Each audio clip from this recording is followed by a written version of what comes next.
See, I was thinking it, doing the VR Trooper countdown again, and I'm like, that would be appropriate, but I'm going to save that for when we inevitably do VR Troopers. You see, this is not VR Troopers. This. No, this is not. See, not VR Troopers is good. This is tattooed teenaged alien fighters from Beverly Hills. Oh, yes. Which every time I've had to explain to people what episode we were doing this week, I would say the title and people would look at me like I had two heads. And I'm like, no, seriously, this is a real thing. It actually existed.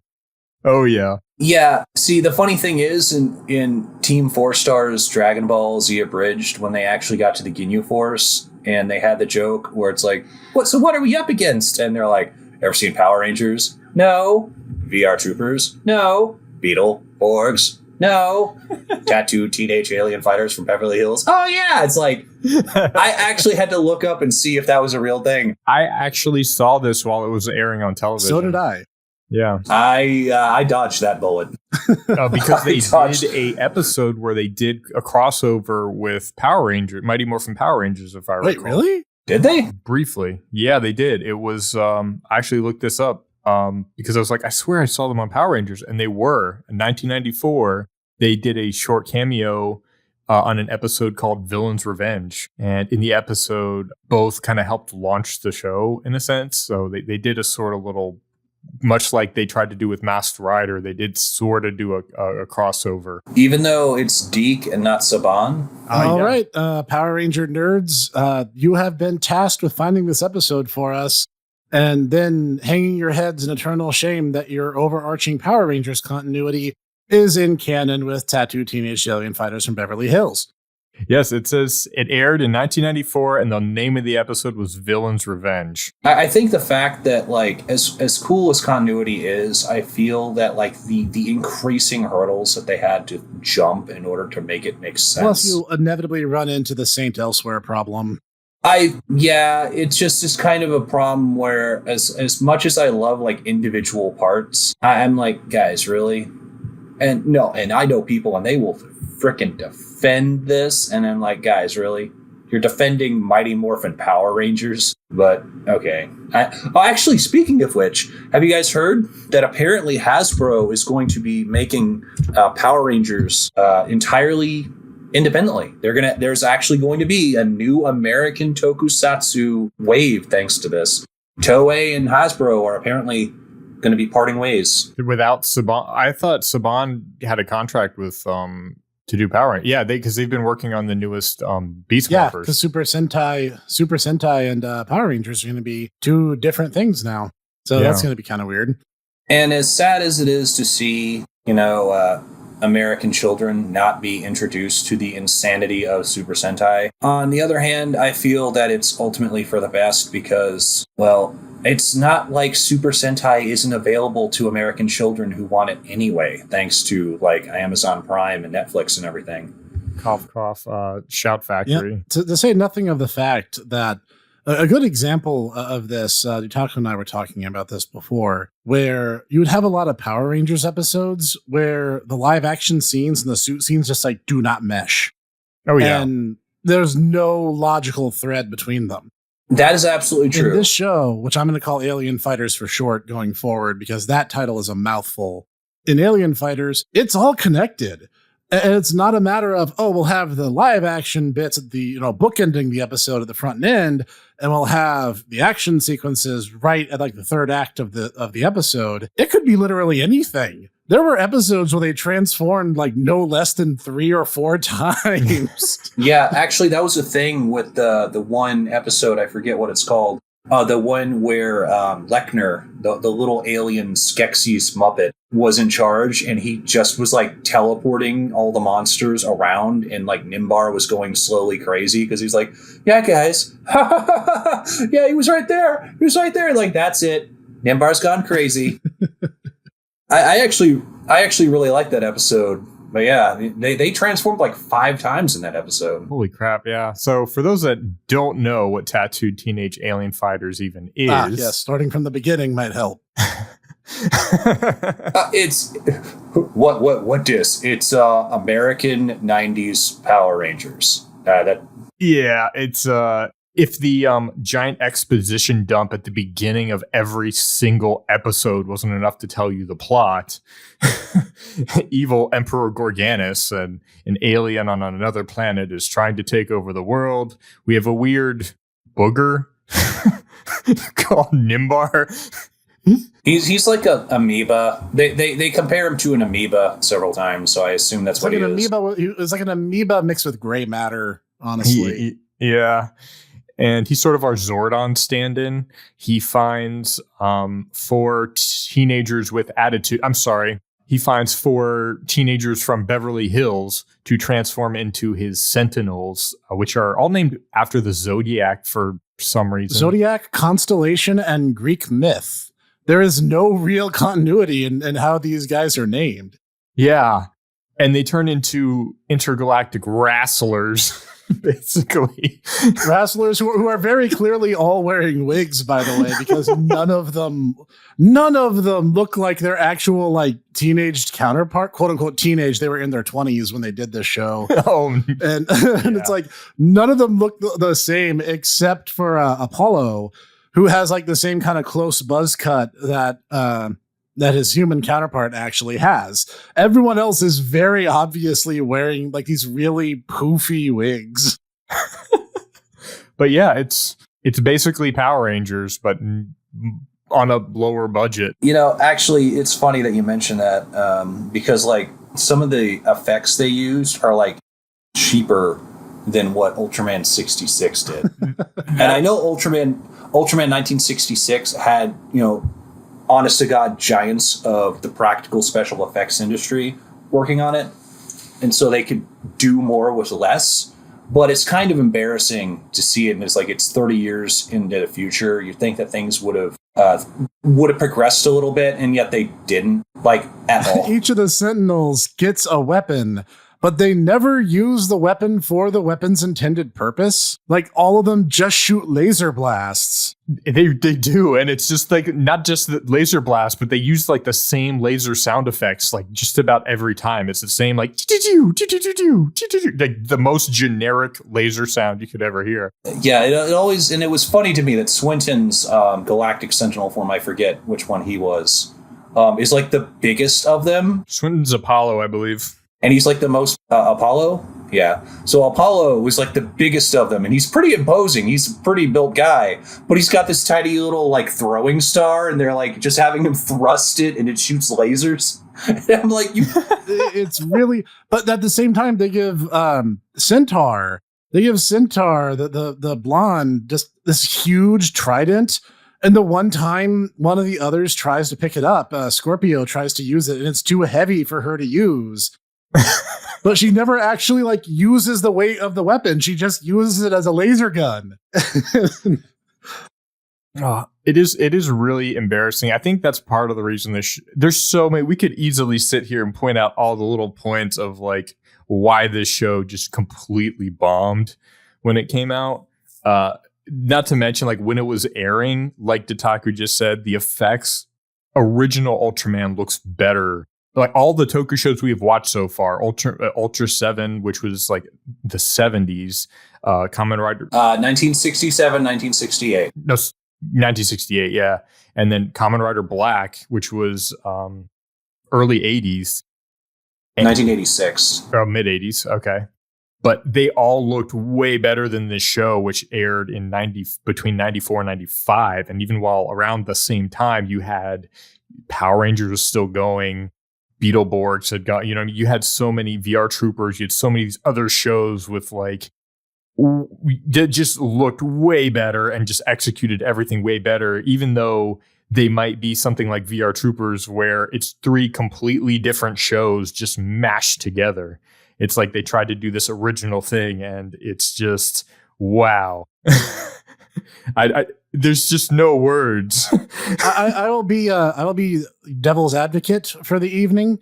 You can call me Ouroboros, but the simple truth of the matter is, it seems like the director, the producer, everyone who was on the production end of the show knew they could never do what Super Sentai does, graphically speaking. But it also seemed like everyone on set was in on the joke. Yeah, it does. Like, it's goofy. It is as goofy as all get out. Gorgonis, the main villain, Gorgonis, who looks like this Dark Knight guy, just when he speaks, his head just kind of bobbles all over the place. And you can tell because you can't see his face, he's trying to compensate for not being visible. So he's like doing this really big overacting. And as Dietaku pointed out, he has this ridiculous bird puppet who is just constantly, talking smack about his own master. Now, the thing...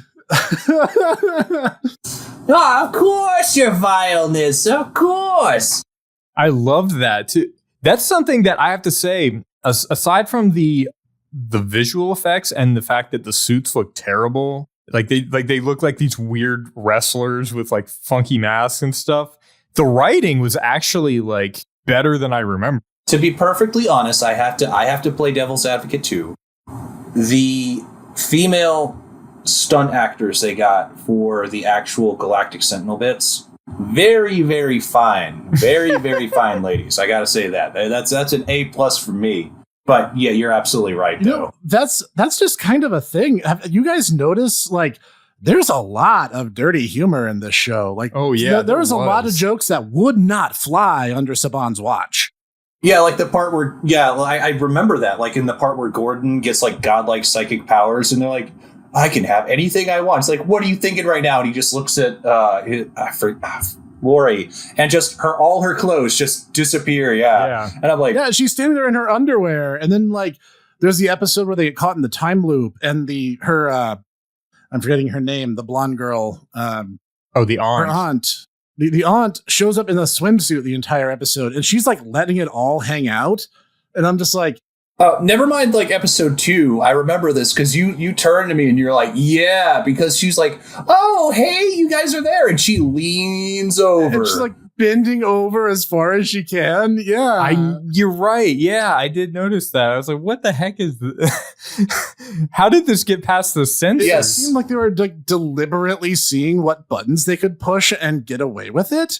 I feel like the pitch for this show that got them, because it feels almost like it could have been too completely, like if you had totally removed the tokusatsu transforming element, it would have basically been like a weird Saved by the Bell ripoff.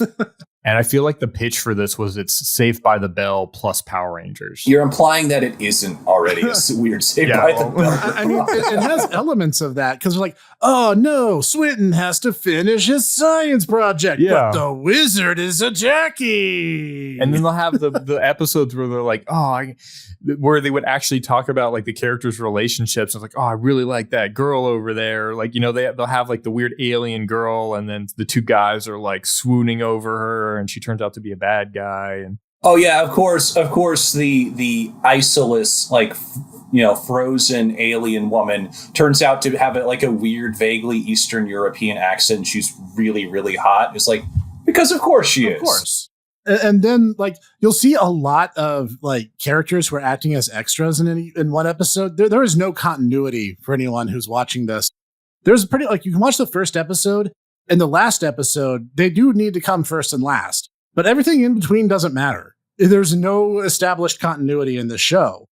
I don't know. I'd argue the time warp episode. There are a few good ones, like the time warp episode, where the fact that they actually mention that like the entire reason why the monster seems to be beating them more and more, and they're like, oh no, it's not getting stronger, you guys are getting weaker. Well, why is that? Because your circadian rhythms are completely shot. And I'm like, wow, that's kind of smart. Or the fact that they have the one monster who can like imbue things with salt, and they're like, you got to be careful because saline poisoning will kill you even as the Galactic Sentinel. I'm like, wow, that's really smart too. This show is really dumb except when it's smart. The writing has a lot of really smart moments. Well, the only thing I was saying is there's no continuity. A lot of characters you'll see as extras show up in other episodes as major characters. There's an episode fairly early on that I actually really liked, where Swinton gets this crush on this one girl. And his friends all, of course, have terrible advice for him, and all of them are wrong. Where Lori is really stuck up and like kind of stuffy. I feel awful. The blonde girl. There's Lori, Gordon, and Drew. Laurie Swinton, Gordon, Drew is kind of this hippie. Oh, well, your feelings will just work it out for you. And Gordon, of course, is like, oh, if you pay me $50, I can put you in this special crash course on how to pick up girls. And of course, it's like, oh, just be you. She was interested in Swinton as he already was. So him trying to impress her ended up just like backfiring. And that same girl shows up repeatedly through the rest of the series as a background character. And I'm like, oh, that's kind of upsetting. Like, she should be with Swinton right now. That's not cool. Yeah. Talk about repeating. We got maybe less than a dozen actual monsters, too, in this series. There's like 5 or 6. I would say maybe 6. Yeah. And you'll notice, for instance, some of them appear more than others. For instance, Isolus. The sorcerer just will not go away. And Isolus shows up twice. She shows up at the very beginning of the series and like the second to last episode. And Snek just turns to me and he's like, the reason why? I'm like, why is that? Because she's Garganus's waifu. Garganus doesn't want to risk her, yeah. And there are parts where I'm not kidding you, it would be like the sorcerer. It's like 5 episodes in a row where it's all the sorcerer. Yeah. It's all sorcerer plots. And I'm like, he's not even one of the more interesting ones. Like the weird samurai guy they fight in episode 1 is more interesting than him.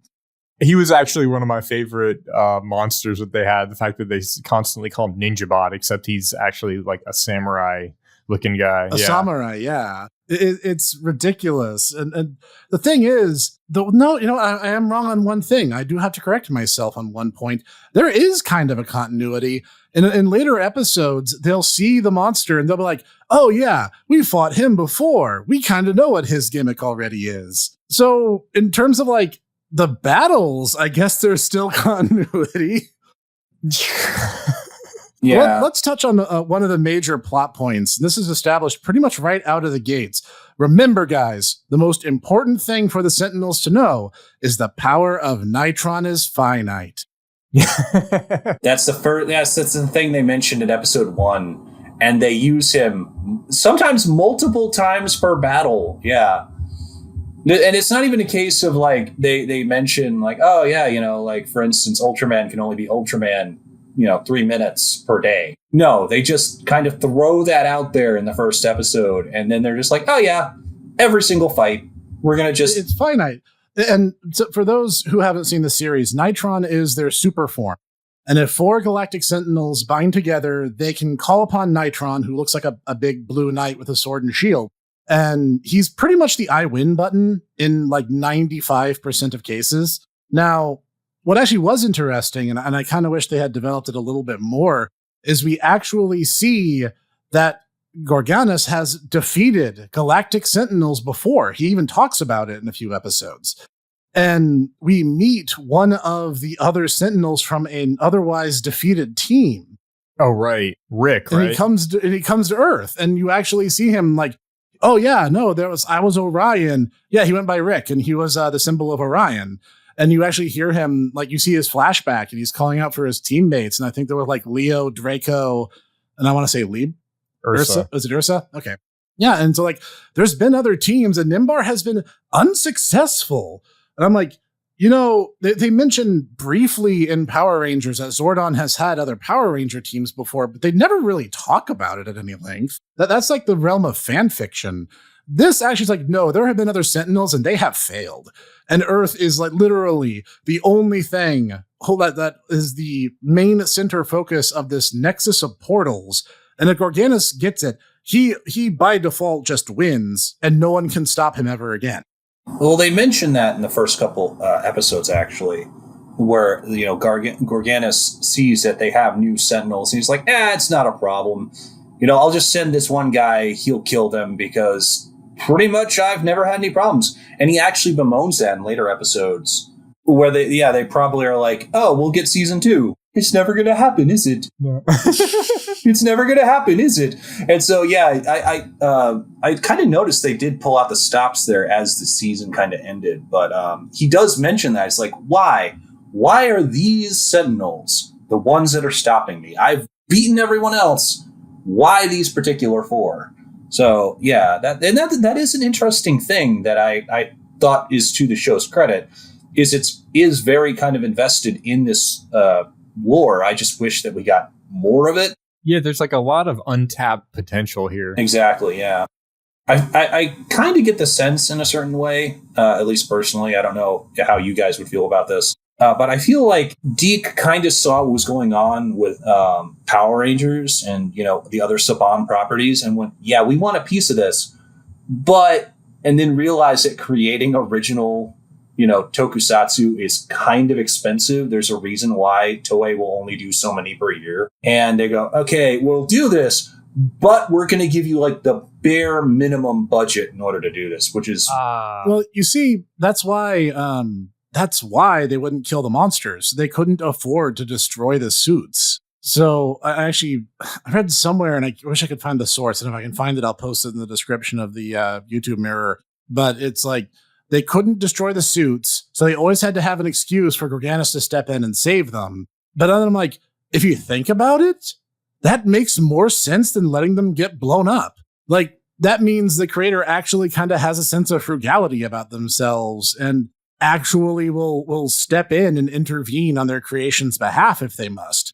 Well, I mean, bear in mind, I'm not the biggest Super Sentai. I have seen a fair amount of Zeo Ranger. I've seen a fair bit of Car Ranger. I have seen the first season of Akiba Ranger, and that's one we actually need to do. That one was fantastic. Akiba Ranger's hilarious. Oh, it is. It absolutely is.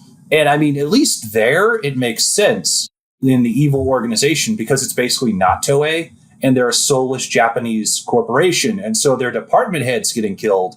They're like, it's all right. We got more of them. They literally do not care. In Car Ranger, it's a gang. So, I mean, they don't care. And as I recall in Zeo Ranger, Puri Puritan actually makes the monsters. It doesn't even really take him anything to do it. So they're kind of, disposable that way anyway. Yeah. Interesting point here, going back to what we were talking about with the connection of previous teams.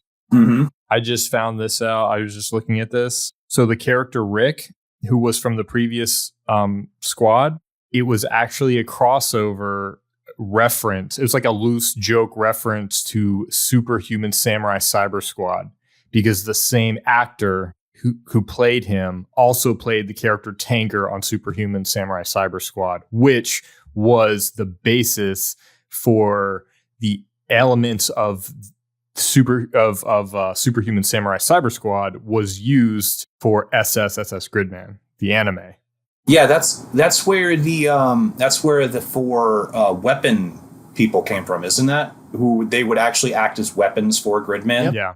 Yeah, because I remember that. Yeah, that SSSS Gridman actually did honor everything and even considered that canon. So, which I thought was cool. That's another one we need to do. So it sounds like it's a loose reference to Gridman. And here's the thing. I've seen interviews with the 4 main actors of the show, and they're generally thankful to have been part of Alien Fighters. In some cases, it either launched their careers or enhanced them for the most part.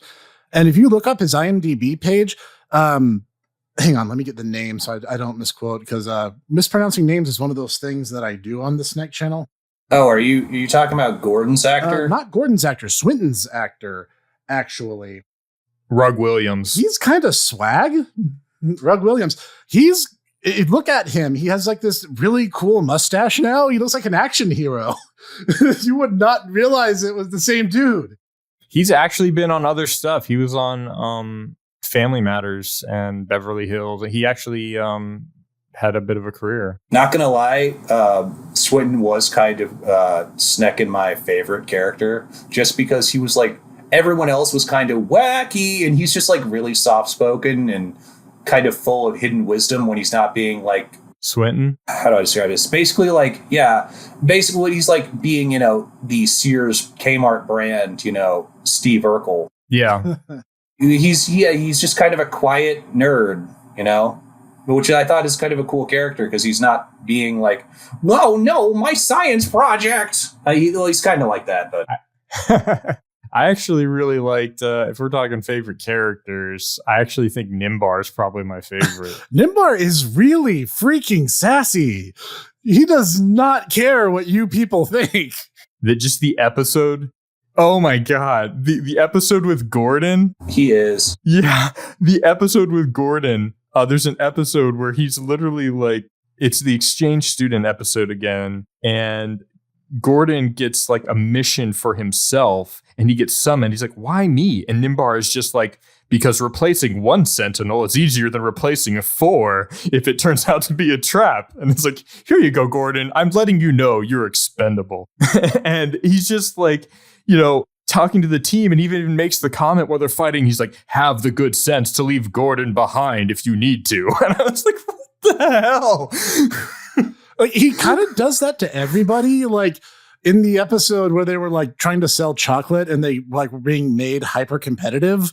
He was just like, oh, I'll help myself. Don't mind me.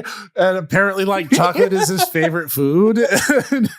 Oh, it wasn't like a favorite food. It was basically like a drug. He was kind of high when they got back. Yeah, that's true. And then he's just like, oh, well, you guys are being so competitive. I don't really care. And I'm just like, wow, this is proof that a drunk man's words are a sober man's thoughts. Even later, he has a weird episode where it's like because they don't. The thing is, one of the, I guess, the more identifying elements they wanted with this was that they're supposed to be teenagers and they kind of argue with each other a lot. So they're not really like the best friends. They kind of are in, each of them are kind of in their different cliques. You know, you've got, you know, Lori and Drew who will kind of, you got Lori who's like the cheerleader. You've got Drew who's like the, oh, I'm the intellectual poet type character. You've got Gordon, who's kind of like really business, money focused. And then Swinton, as we talked about, it's like your sort of Steve Urkel. He's like the really smart one.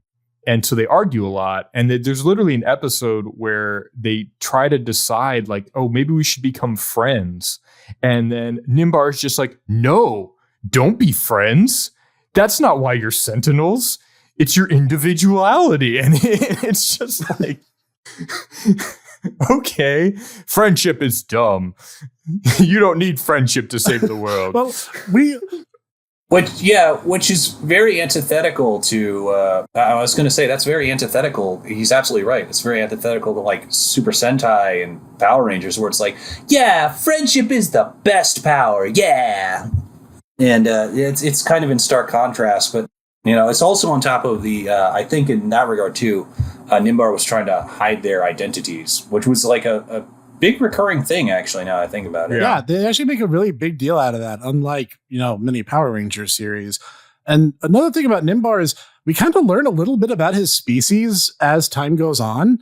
And first off, we learn that they're unisex. They reproduce sexually somehow because he said he had both a mother and a father. And apparently Nimbar was a delinquent who went around like, you know, spreading graffiti across the town he grew up in.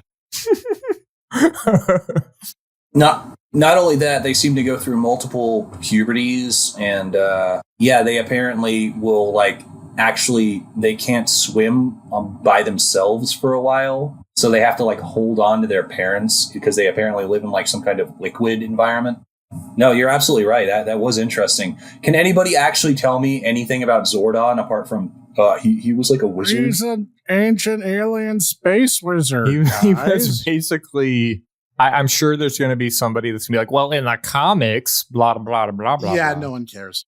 Yeah, I was about to say, I'm sorry, IDW comics don't count. If I have to go to the comics in order to understand something, you have failed. Because the comics actually came after the show. Much later after, now, yes. If I had to pick a favorite, top of the chart would be Swinton. I think in second place would probably be Gordon, because he's such an anti-hero. He does all these really scummy, underhanded things, but he has this one episode.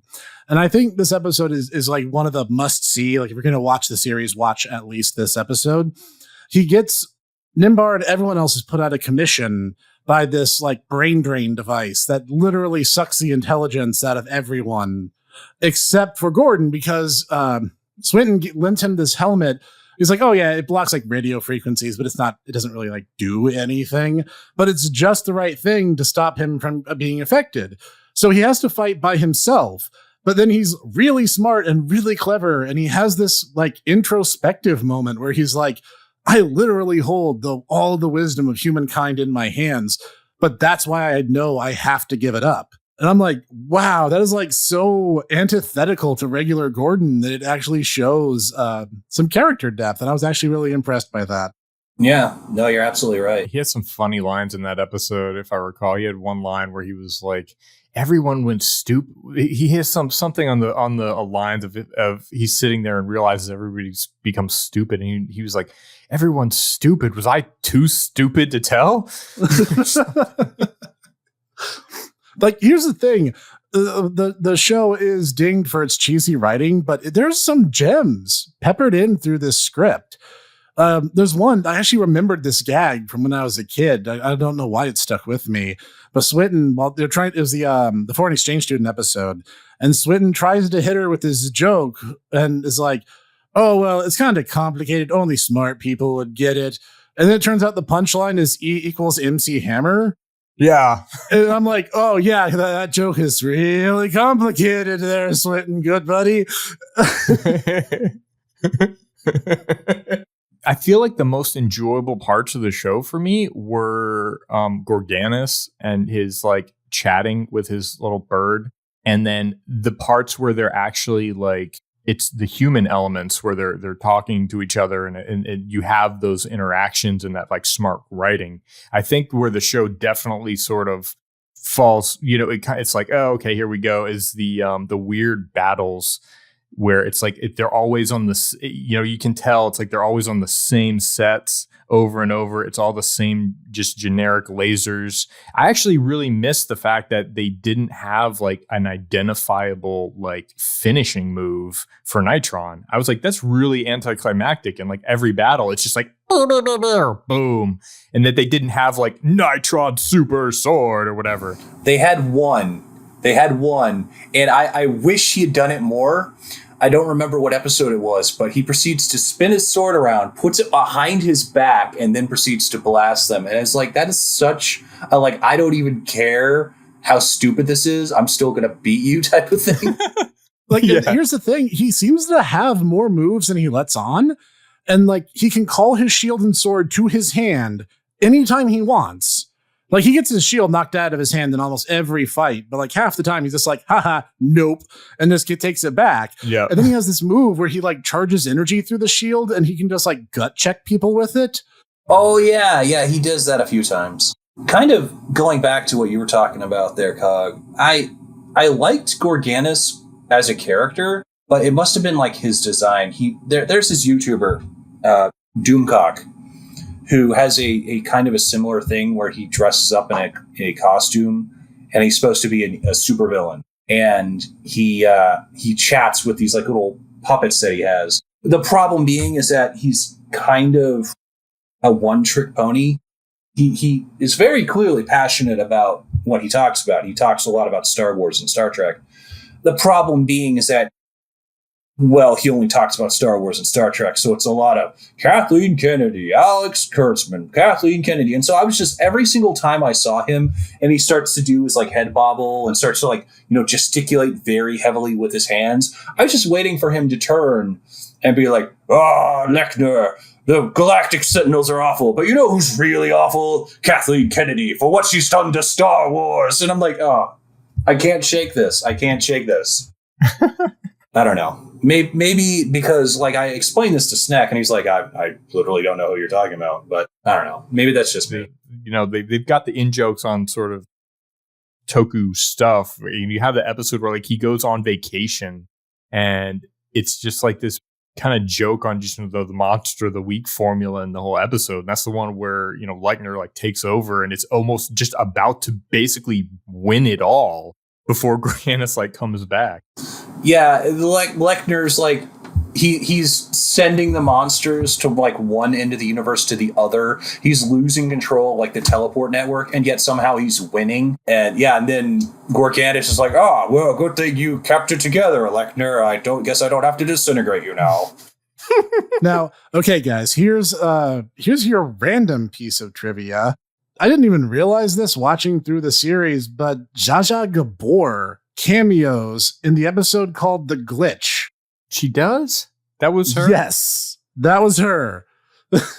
Really? Wow. I'm looking through the IMDb, and I'm assuming that the producer had like some favors to call in, because they actually did have a couple one-off like celebrity step-ins, people who are famous throughout the 80s and 90s. And looking at it, like a lot of these people, Richard Nason, who played Gordon, his IMDb goes up till 2011. Must say, I think he became a pretty prolific voice actor there for a little bit. He grew a beard and mustache, and actually so did Rug Williams, who played Swinton, and his IMDb is as current as this very year. And he looks pretty fly, I'm not gonna lie. I was like, damn, he's got style for days. It looks like Leslie Dannon and K. Jill Sorgan, who play Laurie and Drew respectively, didn't really continue acting outside the 90s. But wherever you four are, I salute you, because I started off going into this series with the understanding that I was ironically going to enjoy myself. And at the end, I would say I legitimately, genuinely enjoyed myself. Yeah, it's funny because I would say, like, is it a good show overall? If you're going to look at it critically and say, is this a good show? No, not really. No, it's pretty bad. But was it an entertaining experience? It was definitely something. It was definitely something. One of my personal favorite parts of the entire show was there's actually a really robust soundtrack throughout the entire thing. And in the second half of the show, you even get a second stanza version of the intro theme. Oh, yeah. Oh, are you referring to what we delightfully called the Please Ron Wasserman Will Hire You? Please Ron come Wasserman, to our show. Answer your voicemail. Yeah, it's funny. Because it's funny, too, because the first time we noticed that it was doing that, we started like kind of making lyrics for it.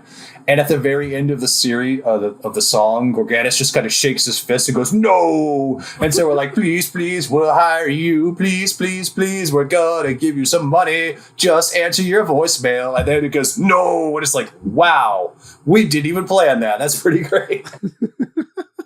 Like, it has this definite like rock tune thing going for it. And they're definitely trying to capture that Ron Wasserman sound. They just really were. Can't quite stick it. They really, like I said, they desperately wanted to be to get Ron Wasserman, but they just could not seem to nail his sound. I blame the lack of sweet guitar licks, but that's my technical expertise. I don't know, Cog, you're a guitar player. What would you say about the opening theme? Is it any good? It's got a hook to it. It's for as convoluted of a title as Tattoo Teenage Alien Fighters from Beverly Hills. They do a pretty good job at like hooking it there. The tone. I mean, I thought the guitar tones and stuff were good, and I kind of agree. The tune it's got some nice. It's got some entertaining music throughout quite a bit of the show, actually. Yeah, and there's a surprisingly large amount of it. There's at least like 5 to 7 unique fight songs. And there was actually one that I was kind of getting into, and I heaven help me, I couldn't tell you the title of it, but the bridge was just like, "Galactic Sentinels are here." Yeah. And I was like, this is actually kind of a banger. I like this. Well, I guess we know we're like at least a third of the budget went to their music team. I actually noticed that as well. I did feel like they put more. It sounded like there was more money or more effort put into the music at times than the show itself, because they would have, you're sitting there watching and they're having this battle, and it'll little be like a Nitron recycling the exact same scene that they just played right before. Like, it was like one of the early episodes I can remember. Just you're sitting there watching it, and Nitron gets up, does a swing, and then it just recycles the exact same moment again. He drops down, gets up, does the exact same swing again, and then like it's like a hard cut, and you can tell like we just copied this. Then there's a few moments where they do that, and then they like flip the footage horizontally. Yeah. And so it's just like, I was punching to the right. Now I'm punching to the left, but in exactly the same way. Yeah. Well, to be fair, I would not have noticed it had it not been for Snek. But when they When they do the whatchamacallit though, when they do their transformation, they do that, and it's new footage the entire time. They could have made that canned footage, but they didn't. Yeah, that's true. Yeah, because they're always wearing the outfit that, like, I assume it's because it's what the actor wore to the studio that day, but they just took new shots of it every time. And there's even a little gag late in the series. Gordon has a cold, and they're going through their transformation cry, and he has to stop to sneeze before he can actually get through it. So we've done the plot, we've done characters, we've done music, we've done the fight choreography. Is there anything else we need to touch on, gentlemen? Oh, actually, talking about the fight choreography, that's probably the weakest part of this show, I would say. It's probably. Let's do some. Hey, over there, throw some punches. You do some cartwheels. We'll.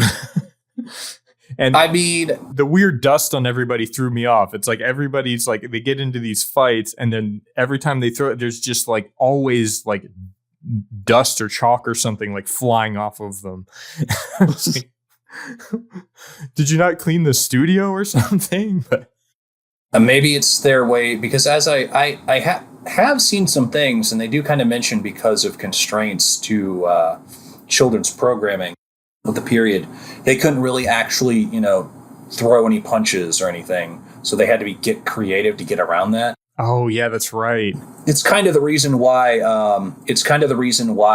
For instance, the Fox Spider-Man cartoon from the 90s. Yep, he couldn't punch anybody.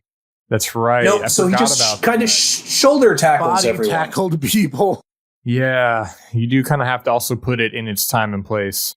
So I guess it's just their way of trying to show battle damage when they can't actually, for instance, unlike our my boy Ultraman, they can't literally have the monster just pick him up and throw him down on the ground. Or just like decapitate the monsters and have blood everywhere. Yeah, they can't have Zeton literally pick Ultraman up and freaking throw him on the ground like he's used garbage, So they had to make do with, they'll get dusty in order to kind of show that they're getting, battle damage. Yeah. Probably the best they could do, especially as they clearly only had like the 2 sets for the giant models.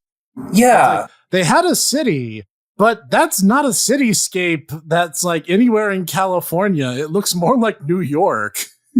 And then they have like this open Arizona desert. Yeah.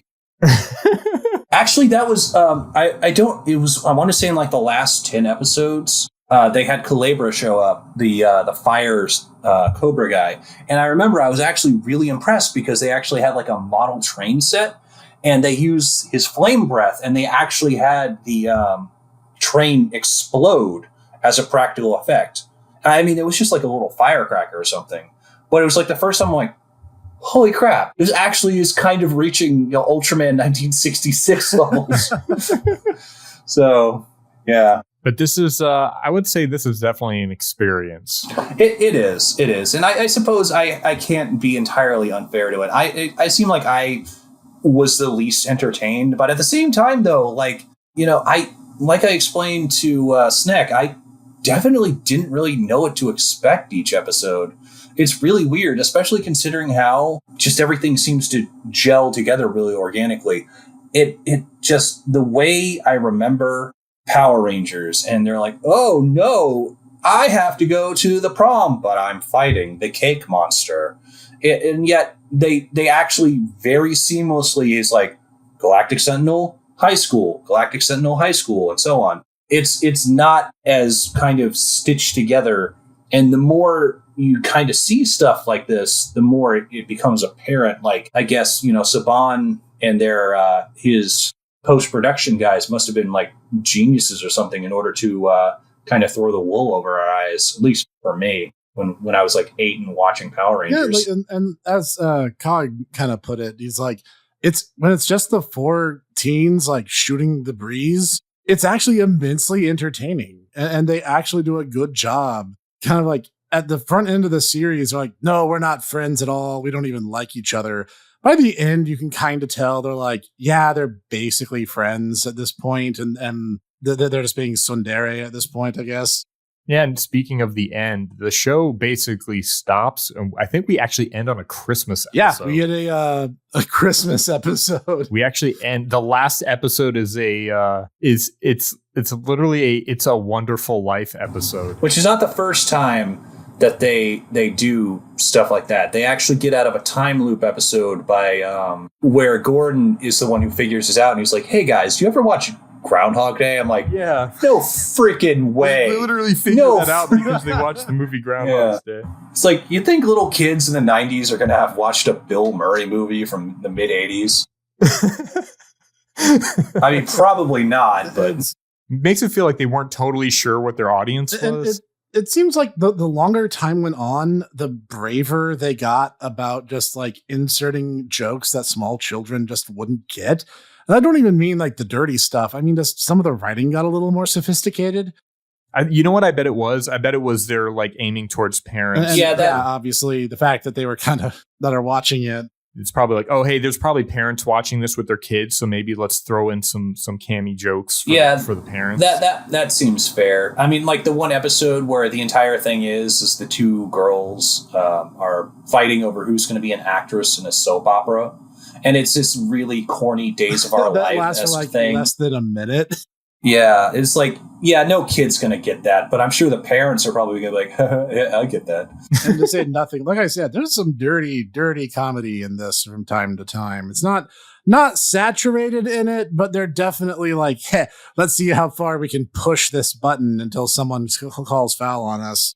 Yeah. I was about to say, her Aunt Nancy, I want to say, it shows up a few times. Yeah, Snek definitely perked up whenever she was around. It's like, oh, this got much more interesting now. Actually, that could even be said of the suit actors.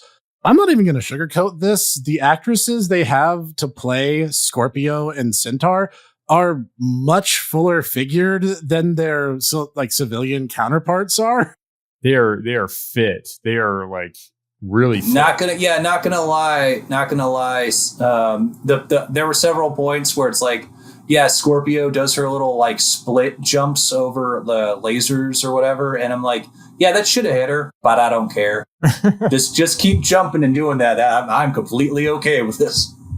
Overall, thoughts, guys? How about you, Professor? You really seem to dig this, so I'm curious to hear what your thoughts are. Like I said earlier, it was that sort of feeling where I was like, oh boy, this is going to be so bad. I'm going to enjoy this like I enjoy the Donkey Kong Country animated series. This is going to just be like so terrible. Oh my God. And then, don't get any ideas. And then, I'm putting the kibosh on that right now. And then it's like, no, there's a lot of charm. And it's very obvious to me, at least, that it seemed like everyone kind of knew it was low budget.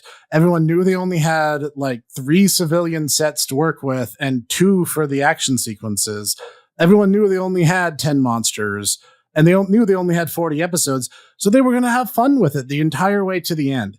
And that there was a lot of warmth all in all to it. It was goofy. It was campy. It was schlocky. It was absolutely wonderful, and I am so glad that I bought this on DVD so I can cherish this for all time. I'm going to say 8 out of 10, immensely entertaining. As a show, is it terrible? Yes.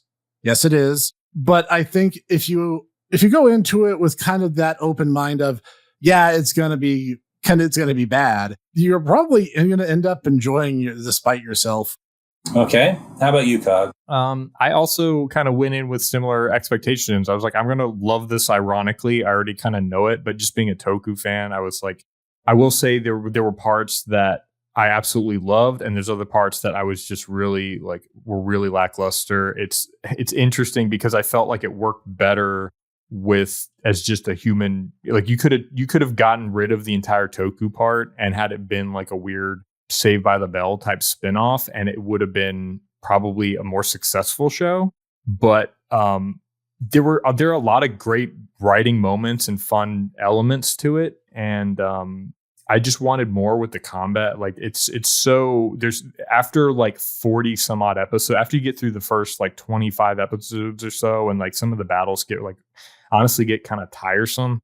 For me, because I was like, they feel very anticlimactic. They're very like boom laser, and those parts kind of got tiring to me. And I was like, well, Toku is a lot about the battles. So that as a Toku show, I was like, it's definitely not a good Toku show. But as an entertaining experience, I was getting drawn into the characters. I was getting drawn into the writing. It was, like Snek and Dietaku have said, it's got some really great moments to it. I loved the Nimbar just being this super sassy leader character. He just was immensely entertaining to me. I'm gonna have to give this 2 ratings. If you're looking at it as a show, it is a bad show.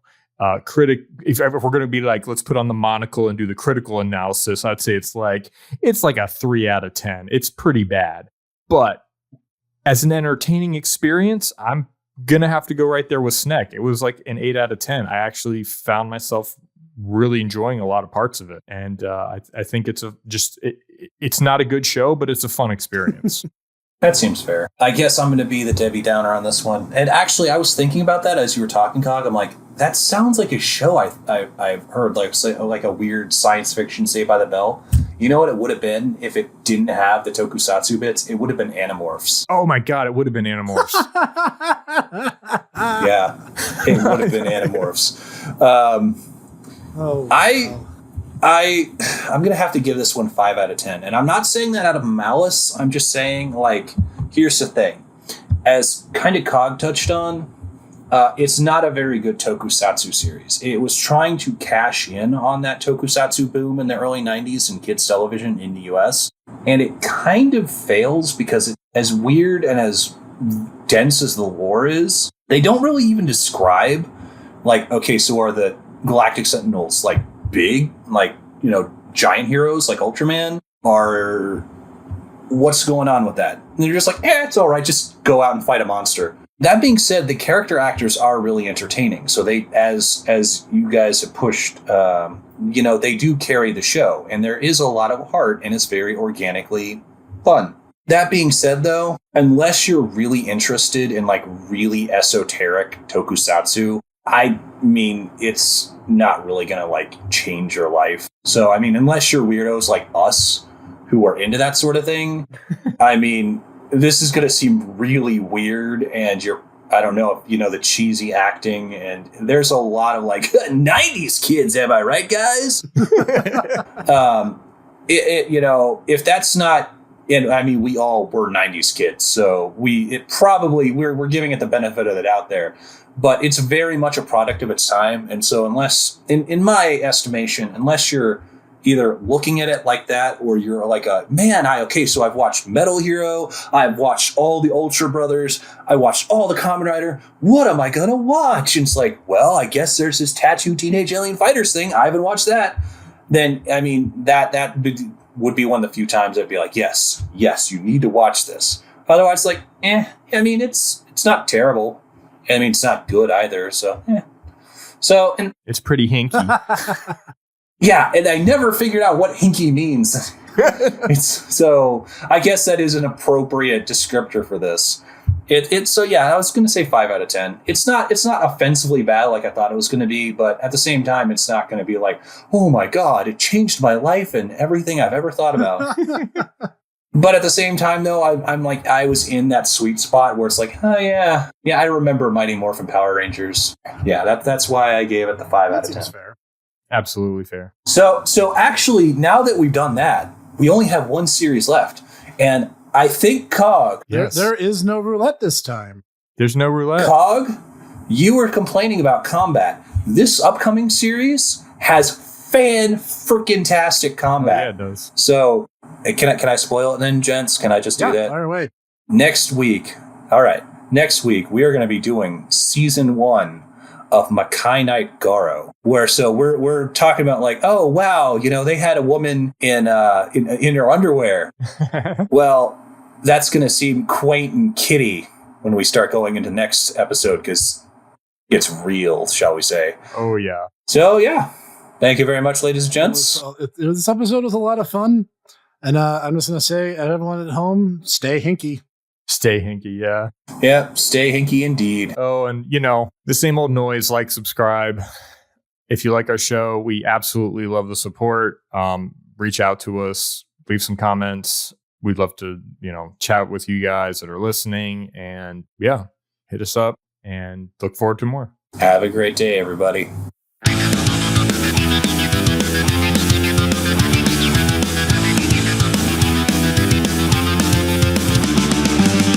Thank you for listening to the Tomodachi Brothers Review Podcast, produced and recorded by the Hipster Snek, Dietaku, and Cog.